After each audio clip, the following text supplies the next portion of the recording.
दोस्तों आज आपका फिर स्वागत है हमारे इस यूट्यूब चैनल में। दोस्तों आज बीएसएनएल और एमटीएनएल के संबंधित एक खबर लेकर आए हैं जो बीएसएनएल और एमटीएनएल के लिए एक खतरनाक पोजीशन है। आखिर क्या है बीएसएनएल और एमटीएनएल से संबंधित, क्या सरकार चाहती आखिर क्या है, बीएसएनएल और एमटीएनएल से क्या दुश्मनी है सरकार को। चलिए स्टार्ट करते हैं दोस्तों। नवरत्न, जी हाँ दोस्तों, जो पहले कंपनी नवरत्न कैटेगरी में था, अब देखिए उस कंपनी का हाल क्या हो गया है। नवरत्न एमटीएनएल अब एसबीआई के खाते में एनपीए है। नवरत्न बीएसएनएल द्वारा मुंबई और दिल्ली में प्रमुख स्थानों पर कुल 158 एमटीएनएल संपत्तियों की सीधे बिक्री के लिए पहचान की गई है। तो दोस्तों अब बीएसएनएल जो है मुंबई और दिल्ली के कम से कम 158 संपत्तियों को बिक्री करने के लिए पहचान की गई है।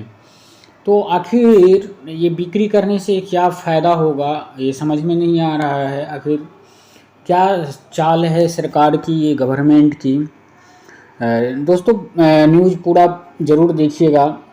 महानगर टेलीफोन निगम लिमिटेड एक नवरत्न कंपनी को भारतीय स्टेट बैंक द्वारा गैर निष्पादित परिसंपत्ति घोषित किया गया है। सरकारी दूरसंचार कंपनी ने शुक्रवार को एक्सचेंजों को सूचित किया है कि वह पंजाब नेशनल बैंक द्वारा 9 सितंबर को कंपनी के ऋण खातों को एनपीए की स्थिति में डाउनग्रेड करने के 1 महीने बाद हुआ है, जो दिल्ली और मुंबई में सेवा प्रदान करती है। कुछ अन्य सार्वजनिक क्षेत्र के बैंकों ने पहले फर्म को डाउनग्रेड किया था। चालू वित्तीय वर्ष तिमाही के अंत तक एसबीआई के खाते में कुल इतना करोड़ रुपये था। एसबीआई ने एमटीएनएल को लिखा है, खाते को नियमित करने के लिए यह राशि तत्काल प्रभाव से देय है और इसका तुरंत भुगतान किया जाना है। जी हाँ दोस्तों, एमटीएनएल पर जो देय है, आपका ध्यान इस शर्त की ओर आकर्षित किया जाता है कि यदि बकाया राशि का भुगतान नहीं किया जाता है तो ऐसे बकाया पर दंड ब्याज दर लागू होगा। जी हाँ दोस्तों, एमटीएनएल को सूचित किया है कि यदि आपने ये भुगतान नहीं किया तो आपको दंड के साथ ऋण भी चुकाना पड़ेगा। 30 मार्च 2024 तक एमटीएनएल का कुल ऋण 30,141 करोड़ रुपये था, जिसमें SBI, Bank of India, PNB, Indian Overseas Bank, Union Bank of India, Punjab and Sind Bank और यूको बैंक सहित एसबीआई का कुल ऋण 8,000 करोड़ रुपये है। दूरसंचार कंपनी ने जून और अगस्त 2024 के बीच कई ऋणदाताओं को 519 करोड़ रुपये का भुगतान नहीं किया है। तो अब सोच सकते हैं दोस्तों, जो नवरत्न कंपनी था उसका हाल क्या हो गया है। आखिर इसके जिम्मेदार कौन है, देश का ये सरकारी संस्थान आखिर क्यों समस्या में चल रहा है। यूनियन बैंक ऑफ इंडिया और बैंक ऑफ इंडिया ने पहले ही एमटीएनएल के स्वामित्व वाले ऋण को एनपीए के रूप में वर्गीकृत कर दिया है। एसबीआई के कदम के बाद पंजाब और सिंध बैंक और यूको बैंक जैसे अन्य ऋण दाता भी एमटीएनएल के ऋण को एनपीए के रूप में वर्गीकृत करने की संभावना है। इसके अतिरिक्त बैंक ने दूरसंचार कंपनी से एमटीएनएल को प्रदान की गई ऋण सुविधा की स्थिति प्रदान करने के लिए कहा है, क्योंकि मीडिया रिपोर्टों में कहा गया है कि सरकार एमटीएनएल के बकाया का भुगतान करेगी और दूरसंचार विभाग का दावा है कि इस मामले में कोई चूक नहीं होगी। एसबीआई ने भूमि मुद्रीकरण योजना पर भी स्पष्टीकरण मांगा है, जो पहले उसे विस्तृत विवरण के साथ साथ वर्षवार नकदी के प्रभाव के साथ प्रदान की गई थी।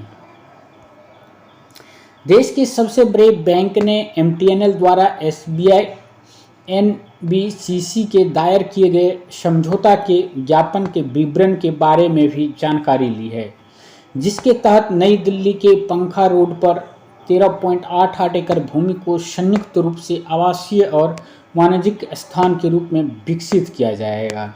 साथ ही यह भी पूछा गया है कि क्या परियोजनाओं से प्राप्त राशि का उपयोग बकाया ऋण राशि के परिसमापन के लिए किया जाएगा। मुंबई और दिल्ली में प्रमुख स्थानों पर एमटीएनएल की कुल 158 संपत्तियों की पहचान बीएसएनएल द्वारा बिक्री के लिए की गई है। इसके अतिरिक्त दोनों शहरों में एमटीएनएल के तहत 137 खाली भवन स्थान किराए पर उपलब्ध है। मुंबई में 103 है, दिल्ली में 34 है।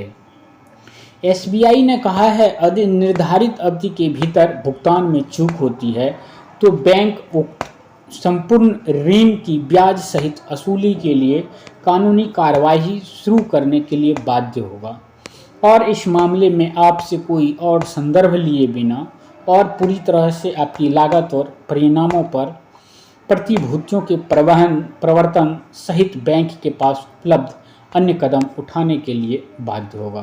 तो आप देख सकते हैं दोस्तों, जो कंपनी भारत सरकार की नवरत्न कंपनी थी, उस कंपनी का हाल क्या हो गया है। वह अपने ज़मीन बेचने पर मजबूर है, लेकिन इतना ऋण हो चुका है कि वो अपना ज़मीन भी नहीं बेच सकता है, क्योंकि एसबीआई का ऋण है, किसी का ऋण है। अब एसबीआई उनसे पूछ रहा है, क्या आप ये जो ज़मीन बिक्री कर रहे हैं, इस ज़मीन बिक्री करने से जो पैसा आएगा क्या वह आप मुझे लौटाएंगे। तो इस कंडीशन से स्पष्टीकरण पूछा गया है। हालांकि आगे देखिए दोस्तों क्या होता है। फिर कोई अपडेट आती है तो आपको ज़रूर अपडेट किया जाएगा। धन्यवाद।